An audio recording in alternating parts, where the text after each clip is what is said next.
कभी कभी जिंदगी हमें ऐसी जगह खड़ा कर देती है जहां सब कुछ बंद सा लगता है।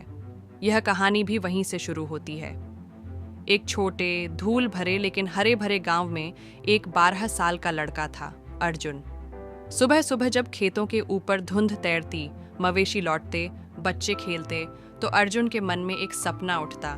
एक दिन मैं कुछ बड़ा करूंगा, अपनी और माँ पिता की जिंदगी बदल दूंगा। लेकिन हकीकत अलग थी। उसका घर मिट्टी की दीवारों वाला छोटा सा कमरा, छत से लटकती लालटेन, कोने में बीमार माँ खाट पर, पिता खेत में मजदूरी कर थके हुए। घर में पैसे नहीं, किताबें फटी हुई और उसके अपने हाथ अक्सर खाली। अर्जुन की एक आदत थी, जैसे ही कोई मुश्किल आती वह रुक जाता।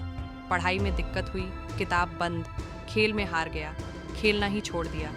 वह सोचता, मेरे पास क्या है, न पैसे न साधन, मैं कैसे करूं? तभी एक दिन गांव में एक बुजुर्ग संत आए। उनका चेहरा शांत, आंखों में चमक और शरीर पर साधारण गेरुआ कपड़े। वे पुराने बरगद के नीचे बैठे, बच्चे उनके चारों ओर, हवा में हल्की ठंडक, पत्तों की सरसराहट और पक्षियों की चहचहाहट। संत बोले, हर किसी के पास 2 हाथ और एक दिमाग है। फर्क बस इतना है, कोई हाथ खाली नहीं रखता और कोई रखता है। अर्जुन चौंक गया। उसने पूछा, मेरे पास तो कुछ नहीं है, मैं क्या करूं? संत मुस्कुराए, तुम्हारे पास समय है, मेहनत है, सोचने की ताकत है, यही असली पूंजी है। बड़ा काम पैसों से नहीं, इनसे शुरू होता है। उस रात अर्जुन बाहर खाट पर बैठा आसमान को देखता रहा। हवा में खेत की मिट्टी की खुशबू थी, दूर कहीं झींगुर गा रहे थे। उसके दिमाग में संत की बातें गूंज रही थीं। उसने मन में ठाना, मैं क्यों हार मानूं, क्यों ना छोटे से शुरू करूं। अगले ही दिन उसने खेत के एक कोने में सब्जियां बोनी शुरू कर दी। सूरज की पहली किरणें जब उसके हाथों की मिट्टी पर पड़ती तो उसे उम्मीद महसूस होती। खाली समय में वह पेड़ के नीचे बैठकर किताबें पढ़ता, गांव के मास्टर से सवाल पूछता, नोट्स बनाता। दिन में 2 घंटे खेत, 2 घंटे पढ़ाई। धीरे धीरे उसकी मेहनत लय पकड़ने लगी। कुछ महीनों बाद उसने छोटी सी सब्जियों की दुकान लगा ली। ताज़ी हरी सब्जियों के ढेर, रंग बिरंगे फल, गांव के लोग खरीदने आते।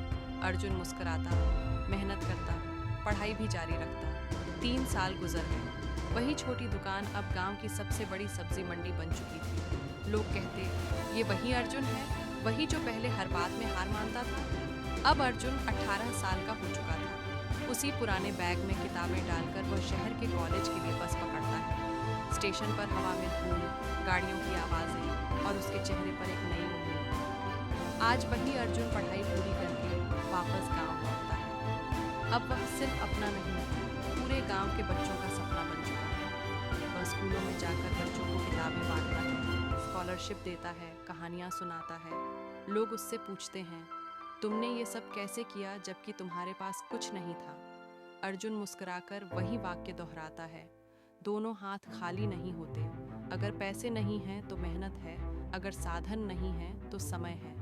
सबसे बड़ा साधन हमारा दिमाग और हौसला है, बस वही इस्तेमाल करो। याद रखो, परिस्थितियाँ कैसी भी हों, शिकायत छोड़कर अगर हम छोटे छोटे कदम उठाना शुरू कर दें तो रास्ता खुद बनता जाता है।